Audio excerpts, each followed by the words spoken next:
Joining me now with great pleasure, National Economic Council Director, Mr. Kevin Hassett, and very dear friend. Kevin, thank you for doing this. So this morning you were in the Wall Street Journal CEO Council Summit or some such thing. Had a terrific argument.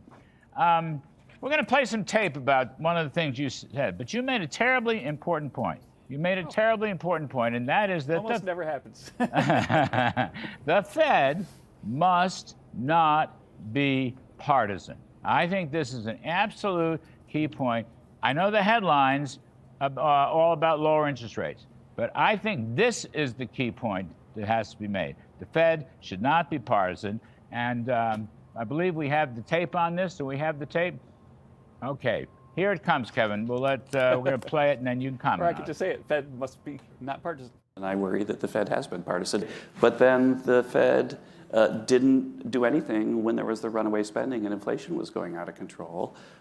It finally did something about the runaway inflation right after Jay was renominated.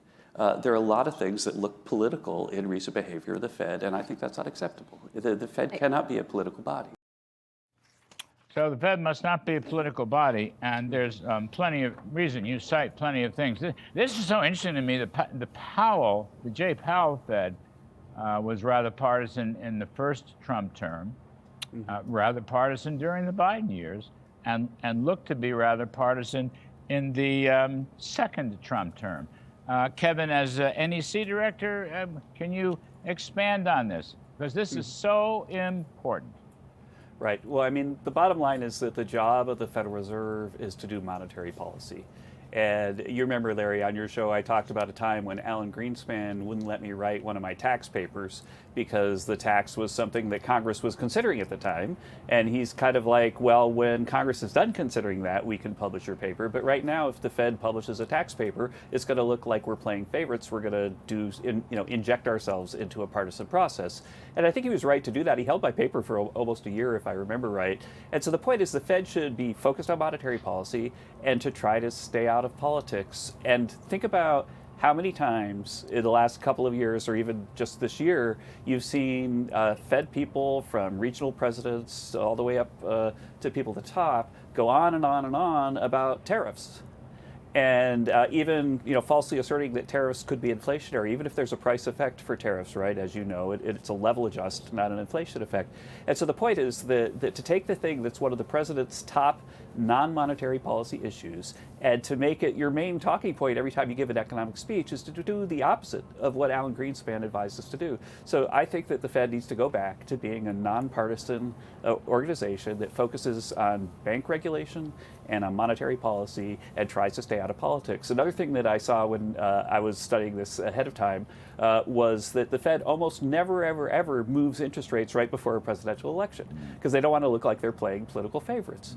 But what happened in the last election? We got a big rate cut right ahead of the election. And so that's the kind of thing that, and maybe that rate cut, if you look at the data, maybe that rate cut could be they believed it was true that they should do it, but they should have looked at the log history of previous Fed chairs who said, you know what, let's wait until after the election to do something. We don't want to look like we're playing favorites. So saying NEC Director Hassett, Fed Chair Hassett would undoubtedly abide by the same principles you've just laid out here. I know you mentioned them this morning, and you've repeated them here. You would abide by those same principles, would you not? Absolutely. It's the job of the Fed to do monetary policy and to try to be as apolitical as possible.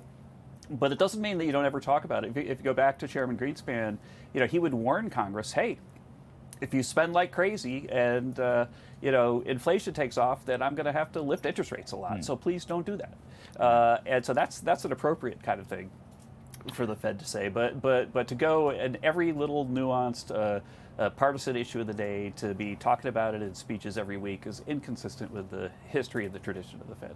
So seriously, but sometimes a little bit of humor.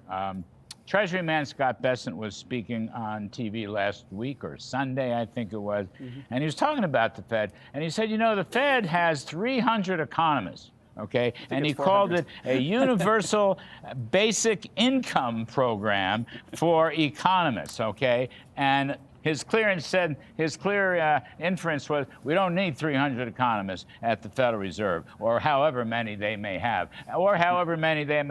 throughout the sprawling 12 reserve bank system. So one question I have for you is, if you were running the Fed, would you downsize the staff?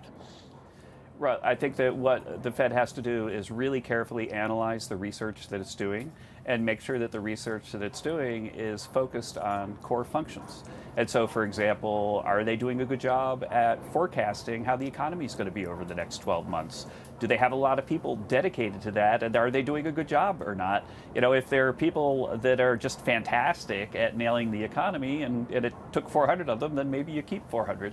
But I think that if you go back and look at the research papers that are being written, there are a lot of things that are not central to monetary policy. And in fact, if you go back and look at the list of working papers, Larry, which you could do, and I'm sure you make great graphics at your show, you could see that there's a whole bunch of good stuff and a whole bunch of stuff that's completely not central to monetary policy. And that's the point. That's kind of the problem. The Fed needs to go back to being focused, as Alan Greenspan's Fed was, on monetary policy and being nonpartisan. But the Fed's batting average on the economy and inflation is not very good. I see you, of course you're smiling. You have no idea. I started my career at the New York Fed. I mean, you know, there's part of me that has always wanted to be in that discussion at the Fed. But the point is, they have a lousy batting average. Okay, and I think their stance is not very good. The way they hold the lumber is not very good. They probably need to choke up a little bit and change it. The question I have is, would a Chairman Hassett change some of these division heads at the Fed who have been around and who have, you know, they've been hitting 210 for all these years, and even 210 in today's world is too low. Yeah, it's sure premature to be talking about personnel, as you know, Larry, but there are a lot of really good people at the Fed. A lot of them are friends of mine. Some of them, as you know, I was a senior economist at the Fed back in the day when I was a little kid. And there are a lot of people at the Fed still that I helped recruit. And then you've got Chris Waller there, who's a top brilliant governor, who's maybe the top monetary theorist in the country. He wrote papers in places like the Journal of Economic Theory that would never take a Kudlow paper or a Hassett paper. And so there are a lot of good people at the Fed. Well, I don't want you to fire Chris Waller, if you were saying. And nobody would want that, yeah. But I mean, in terms of the board staff, you know, the people behind the forecast that have done so badly, I mean, I know you can't go too far here in this interview, but it's a subject worth discussing, it seems to me. You got too many economists, what Scott Besson is saying, and many of them are going to have to be removed if you expect to get your batting average up to even 275 or 280. Right. I want to just see why the forecast is what it is. What are the models that are driving the forecast? If the forecast isn't working, then what did the models miss? Are there new models that we should consider that could do a better job? Are there new researchers that we need to hire that could help us find better models? These are the kind of things that the next Fed chair is going to have to address, and it'll happen whether it's any of the candidates the president's looking into. One more related fact, then we'll get back to policy, but you've got 12 reserve banks, and then you have 12 reserve bank presidents, and they yap all the time. I mean, they're out there chirping about one thing or another, and half the time the public doesn't know what they're talking about. Here's the thing. Every 5 years, they're all up for renewal or not, okay? This is the 5th year next year. And the question is, would you, as Fed chair, be willing to make some changes at the reserve banks? Well, I think that it's something that, like any new Fed chair, is going to have to investigate and think about who's doing a good job and who's not doing a good job.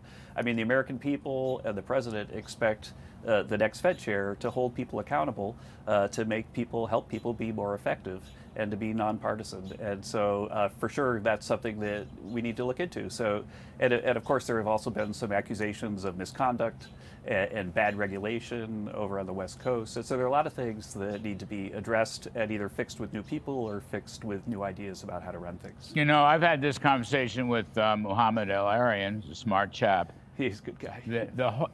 The Fed has completely struck out on the issue of compliance. I mean, under Jay Powell, you've got all these people with allegations of insider trading. Nothing's ever done until magically, in the dead of night on a Friday evening, they issue a press release and say they're gone. I mean, there's really, the compliance issue has been an absolute failure during the Jay Powell years. Yeah. You know, Alan Greenspan's Fed actually had kind of a simple rule about trading, that you can buy stuff but you can't sell.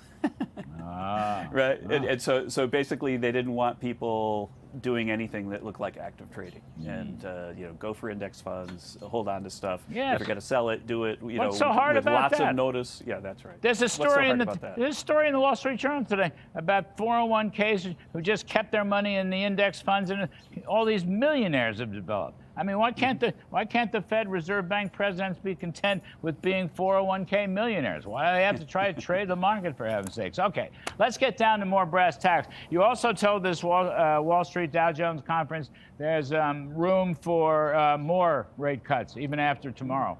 For sure.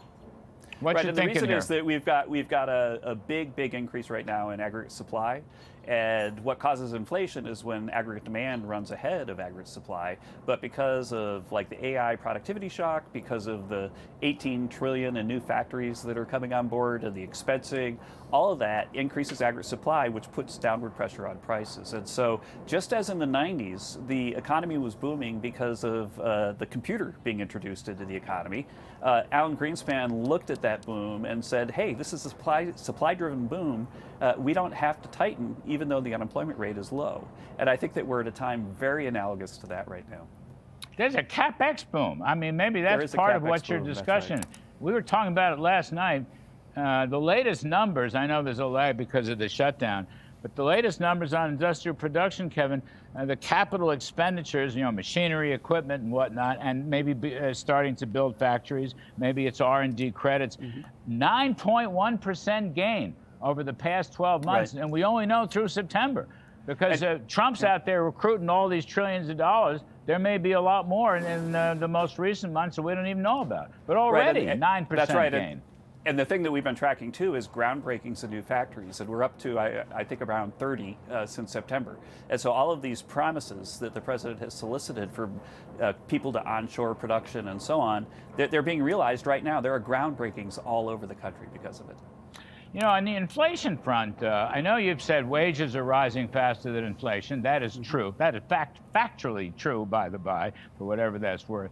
But I also notice you've got stuff like gasoline prices are lower than $3 nationwide. But here's the thing, Kevin. Get your take on this. Oil prices have fallen 25% since Mr. Trump took office. Okay, in round numbers, $80 to $60. Oil, gas, petroleum derivatives permeate the entire economy, including, for example, farm prices, grocery prices. We looked this up. Grocery prices since March are down 14%. That was in the Committee to Unleash Prosperity circular today. We can expect more of that. I mean, that's going to happen more. There's more of that coming. The impact of lower energy permeates the entire economy. Right. It's lower energy, lower regulation. You saw, like, we just had an event with the president where we were talking about CAFE standards. You know, the Biden administration was saying that cars had to have 51 miles per gallon, which meant they're going to be really expensive electric things. And, you know, President Trump waived that, and that's going to reduce the price of cars by, we estimate, between $1,000 and $2,000 for the typical car. Wow. And so that's the kind of thing that lowers prices and makes lives better, but it's supply side. Yeah, well, that's why I think the direction of inflation and prices in general is coming. We have not seen the bottom yet in the inflation rate at all for a variety of reasons. Okay. For sure.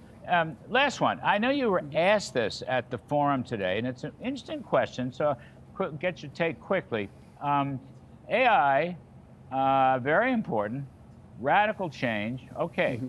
Are we going to have some colossal across-the-board loss of jobs, which is what the pessimists and, pardon the phrase, the Luddites keep predicting? I mean, I heard the same thing, and so did you, in the 80s and 90s during the information age. We're going to lose all these jobs.